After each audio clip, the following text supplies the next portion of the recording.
Ayer publiqué una newsletter muy interesante bajo mi punto de vista que que se titula ¿En qué nos fijamos a la hora de invertir en una acción en bolsa? Y es que, en pequeño paréntesis, si quieres recibir nuestros correos electrónicos 100% gratuitos, más o menos mandamos uno a la semana comentando pues temas como este y otros de valor, nada de spam, nada de mierdas para que me entendáis. Bueno, pues te voy a dejar el enlace para que lo puedas hacer en las notas del episodio o a través de nuestra web boringcapital.net. Pagas un poquito y por ahí puedes encontrar para darnos tu mejor email y que te lleguen este tipo de correos. La cosa es que escribí esta newsletter basándome pura y exclusivamente en las cosas en las que yo me fijo a la hora de invertir en una acción, en las que nosotros nos fijamos en Boring Capital antes de lanzar una idea de inversión para nuestros clientes o no hacerlo. Es decir, los aspectos clave que miramos de cualquier acción antes de comprometer nuestro capital en ella. Y quiero decir, obviamente nosotros nunca hemos empleado un método rígido, es decir, no le damos la misma importancia a todas las variables siempre, depende del contexto de mercado. Cuando el mercado es alcista y tenemos a la Fed imprimiendo dinero y aumentando balance como loca, pues podemos ser un poquito más laxos. Sin embargo, por ejemplo, el año pasado, cuando teníamos la guerra de Ucrania, que acababa de empezar, ostras, pues ahí sí que fuimos un poquito más conservadores y exigentes con con las ideas de inversión que mandábamos y con los criterios que te voy a comentar. Con esto lo único que quiero que sirva como disclaimer de que no te tomes este podcast como una Biblia, como un ABC de busca esto, encuentra esto y si pasa esto, haz A y si pasa lo otro, haz B. No, simplemente es orientativo, cositas, aspectos clave en los que nosotros nos fijamos antes de invertir en una acción. Siempre queda a tu criterio valorar si eso te viene bien o te viene mal. Depende de la empresa, del ecosistema, etcétera. Es que quiero dejarlo muy claro porque es que muchos principiantes, sobre todo, se toman esto como si fuesen matemáticas, ¿no? Que es así o así, y no es una ciencia exacta. Puede haber empresas que lo hagan genial en bolsa con unos crecimientos, que ahora hablaremos de ello, muy malos, ¿vale? Venga, dicho esto, vamos ya con las cositas, los aspectos clave en los que nosotros nos fijamos antes de invertir en una acción en bolsa. Lo primero es lo que te acabo de decir, los crecimientos. Aquí no le desvelo nada nuevo a nadie. Sí que es cierto que voy a agregar un puntito de valor nuevo que no había comentado mucho por el podcast, pero básicamente queremos empresas que estén creciendo. A nosotros personalmente, con nuestra operativa o nuestra forma de operar, no nos gustan las empresas que están estancadas, no nos gustan las empresas de sectores maduros. Por ejemplo, empresas de construcción o tabacaleras. Es por eso que a veces me comentáis por redes sociales que, ostras, Arnau, es que solo operáis en bolsa americana, no operáis en bolsa española, por ejemplo. Y yo respondo que es que ojalá operar en bolsa española. De hecho, las comisiones serían mucho mejores.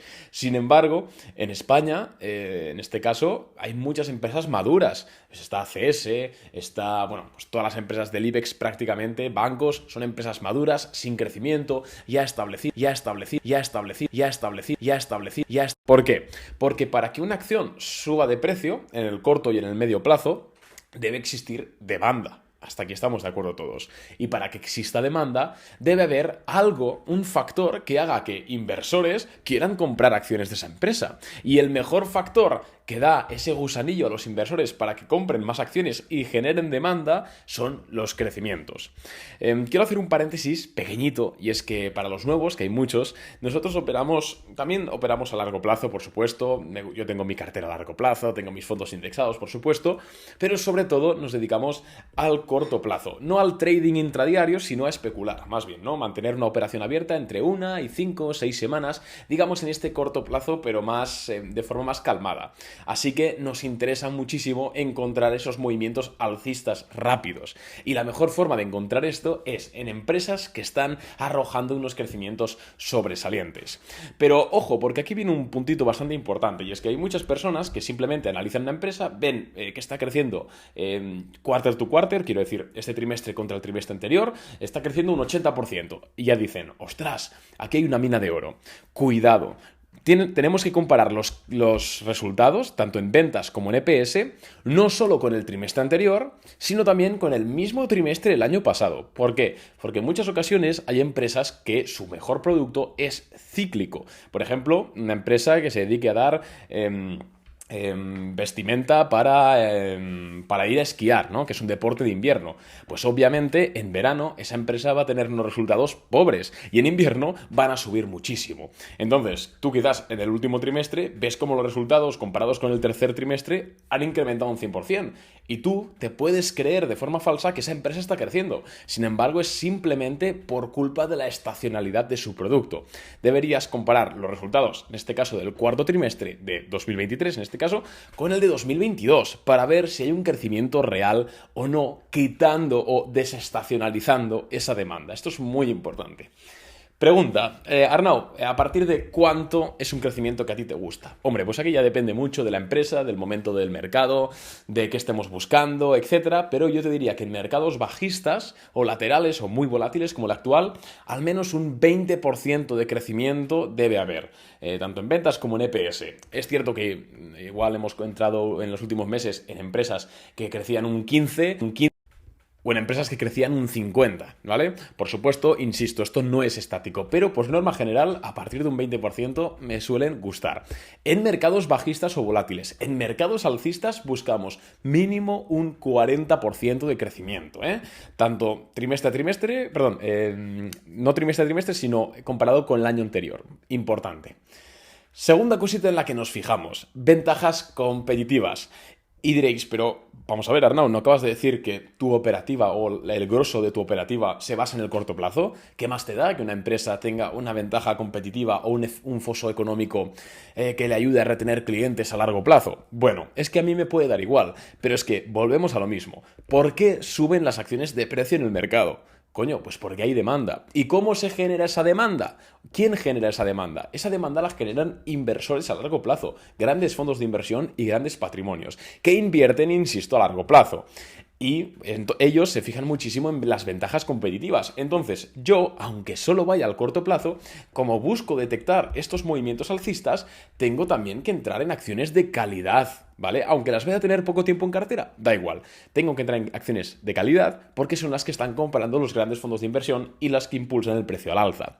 Y una de las variables en las que más se fijan los grandes fondos de inversión para comprar una empresa son las ventajas competitivas. El efecto red, costes de sustitución, ventajas en costes. Bueno, hemos hablado de esto miles de veces, pero es importante que sepáis esto. Así que nada más que comentar, la verdad siempre es mejor tener una empresa en cartera con ventajas competitivas fuertes que no tener una empresa que en cualquier momento puede ser sustituida, ¿vale? Vamos con ya el tercer factor, y este es quizás el más crucial de todos y mi favorito. Y son que solo y única y exclusivamente entramos en acciones que acaben de romper una base VCP. ¿Qué es una base VCP? VCP es el acrónimo en inglés de Volatility Contraction Pattern, patrón de contracción de la volatilidad, que es, bueno, si no me seguís por redes sociales, seguramente no lo sepáis, pero si me seguís, desde luego, porque es que soy muy pesado con esto. El patrón de contracción de volatilidad es un patrón técnico que nos indica que esa empresa, primero, está atrayendo inversión institucional y segundo, tiene una clara dominancia, la demanda está claramente ganando a la oferta. Esto no puedo explicarlo ahora mismo en este podcast porque nos iríamos a la hora y pico de programa y tampoco es plan, pero decirte que si eres cliente de Boring Capital, tienes acceso al ebook, sí que es un ebook, la guía de inversión, que ahí explicamos esto en detalle con ejemplos reales, y si no, en la web boringcapital.net bajas un poquito y puedes comprar este libro por menos de lo que te cuesta un Mac Menú. También puedes buscar en YouTube y en Google, ¿vale? Y lo encontrarás de forma gratuita, no te digo yo que no, pero bueno, si quieres ir al grano más, pues que sepas que en nuestra web tienes el ebook. También puedes buscarlo en internet. Pero en definitiva, vuelvo al tema, el VCP nos indica que hay interés y demanda. Por muy buena que sea una empresa, por muchos crecimientos que tenga, por todo esto, si la empresa no está formando un VCP, el riesgo implícito de comprarla es muy alto. Y esto me lo ha demostrado la experiencia. Y la experiencia en los mercados se paga con dinero. Y te puedo decir que siempre buscar un VCP es algo que garantiza muchísimas más probabilidades de éxito. Y ejemplo es las rentabilidades de Boring Capital, que son públicas, que podéis ir a la web y consultarlas y ver cómo efectivamente somos rentables de forma bastante sostenida y no es casualidad, ¿eh? Ya te digo que es debido al VCP y no es que nosotros seamos inteligentes o especiales o tengamos un método secreto, ya te digo yo que no, es simplemente que nos tomamos en serio las roturas de VCP y solo compramos acciones cuando han roto la base hacia arriba. Súper importante, ¿vale? Vamos con la cuarta variable que nos gusta, el cuarto punto clave, y es volumen. El volumen creciente en las subidas y decreciente en las bajadas. Esto es importantísimo. El volumen lo que nos indica es el interés, ¿vale? El volumen, para quien no lo sepa, básicamente es el número de acciones que se han negociado en un día o en un lapso de tiempo, ¿no? Si tú miras el gráfico semanal, pues será en una semana. ¿Qué significa esto? Que cuando el volumen está por encima de la media de los últimos 20 días, significa que a esa acción le está pasando algo. ¿Por qué? Porque se están negociando de repente más acciones. Vale, si nosotros vemos un incremento de volumen, es decir, un incremento de este interés, ¿no? Del volumen negociado de acciones, en un día en el cual la acción está subiendo, por ejemplo, un día en el cual la acción rompe la base de VCP hacia arriba, eso es muy buena señal. Sin embargo, cuando nosotros vemos una acción que en un día está cayendo de precio, es decir, la acción está cayendo y cae con mucho volumen, nosotros interpretamos eso de forma negativa. Interpretamos que ahí quizás la oferta está ganando a la demanda y no nos conviene estar. Entonces, en resumen, el volumen es una herramienta que bajo nuestro análisis y nuestro punto de vista es una que te da una confirmación sobre los movimientos. Siempre que haya un movimiento en el precio de una acción, si va acompañado con volumen, es más posible que ese movimiento siga perpetuándose en el futuro. Entonces, tanto si una acción sube con volumen, significa que va a seguir subiendo o hay probabilidades de que va a seguir subiendo. Y cuando una acción cae con volumen, hay probabilidades de que esa acción va a seguir cayendo. Importante también, las acciones nunca suben de forma directa, ojalá, pero no. Normalmente pues van haciendo subida, pequeño pullback, subida, un pequeño pullback. Es muy importante ver que en los días de subida el volumen es mayor que en los días de bajada. Si ves esto en una acción que tiene crecimientos, que tiene ciertas ventajas competitivas, que acaba de salir o está saliendo de un VCP, de un Cup and Handle, por ejemplo, tienes casi seguro un caballo ganador. Esto es muy importante. Y luego vamos con el último dato, que la verdad es que últimamente nos fijamos bastante, y últimamente me refiero a los últimos 4 años, no me refiero a los últimos 3 meses. Antes sí que quizás le dábamos menos importancia, también era otro contexto antes de 2018, era otro rollo, con la guerra comercial y tal, pero antes de eso no nos fijamos tanto. A partir de la guerra comercial de Donald Trump con China ya nos fijamos más en ese tema. Ostras, 5 años ya. ¿Y qué es? Bueno, pues es si la empresa está beneficiada o perjudicada por el panorama macroeconómico. Esto es muy simple. Esto lo he hablado muchas veces en el podcast y de hecho algunas veces hacéis bromas, pero es que es importante, es importante. Siempre va a haber, pase lo que pase en el mercado, pase lo que pase en el mundo, una empresa o un sector que se beneficia. Por ejemplo, año 2020, año de la pandemia. Ostras, la economía se destruye, la gente de repente se queda sin trabajo, etc. ¿Qué pasa? Que hay un sector que le va de puta madre, hablando en plata. El entretenimiento digital. Pues ¿dónde teníamos que estar nosotros buscando acciones en 2020 y 2021? Coño, pues en las empresas tecnológicas. Año 2022, sube el precio del petróleo, estalla una guerra en Rusia-Ucrania, sabiendo que Rusia es uno de los mayores exportadores de petróleo. Hay inflación. ¿Qué sector se ve beneficiado de eso? Ostras, las materias primas y el sector de la energía, los que producen gas y los que producen petróleo. ¿Dónde había que estar invertido en 2022? En el gas y en el petróleo y en la energía y en las materias primas. Sencillo. Año 2023. Encontramos ahora que la Fed va a bajar los tipos de interés porque se ha cargado los bancos y está empezando a inyectar liquidez. ¿Qué sector es interesante ahora mismo? Ostras, pues la tecnología growth. ¿Por qué? Porque no genera beneficio y se beneficia de que bajen los tipos de interés, puesto que pueden acceder a un crédito más barato. Y es algo que necesitan sí o sí, porque al no generar beneficio solo se pueden financiar vía crédito. ¿Veis? Siempre hay un sector beneficiado y es muy importante que estés invirtiendo en la empresa de un sector que se está viendo beneficiado con viento de cola.